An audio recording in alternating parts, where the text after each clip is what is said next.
हिजरी 5वीं सदी का दौर था। बगदाद की सरजमी इल्म, तज़किया और रूहानियत का मरकज बन रही थी। उसी मुबारक माहौल में एक ऐसा बच्चा पैदा हुआ जिसकी किस्मत में अल्लाह ने वलायत की रोशनी लिख दी थी।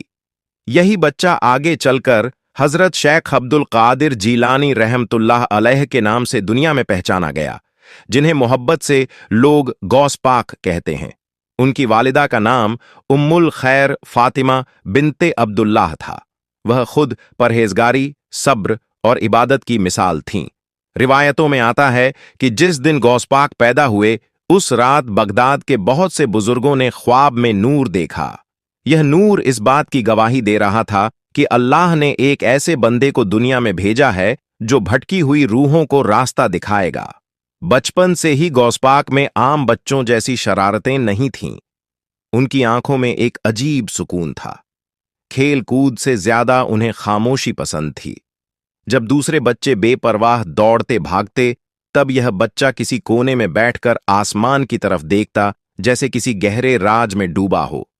रिवायत है कि बचपन में ही उन्होंने झूठ से नफरत करना सीख लिया था। अगर कोई उनसे कोई ऐसी बात पूछता जिसमें सच से हटकर कुछ कहने की गुंजाइश होती, तो वह खामोश रहना बेहतर समझते। ये सिफत आगे चलकर उनकी शख्सियत की बुनियाद बनी। उनकी वालिदा ने उन्हें शुरू से हलाल रोजी, सच्चाई और अल्लाह पर मुकम्मल भरोसा सिखाया। एक वाकया मशहूर है कि जब गौस पाक को इल्म हासिल करने के लिए बगदाद भेजा गया, तो उनकी मां ने उनकी कमीज में कुछ अशरफियां सी दीं और नसीहत की कि बेटा, हर हाल में सच कहना। रास्ते में जब डाकुओं ने काफिले को लूटा और उनसे पूछा कि तुम्हारे पास क्या है, तो उन्होंने बेझिझक सच बता दिया। डाकू हैरान रह गए। उनकी सच्चाई ने न सिर्फ डाकुओं का दिल बदला, बल्कि कई लोगों की तौबा का झरिया भी बनी।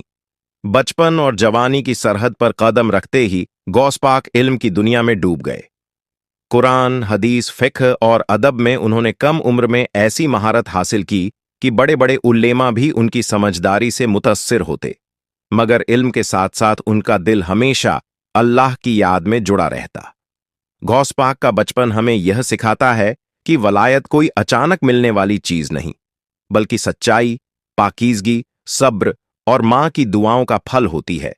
जिस बच्चे की तरबियत ईमान और सच के साए में हो, वह बड़ा होकर सिर्फ अपने लिए नहीं, बल्कि पूरी दुनिया के लिए रहमत बन जाता है।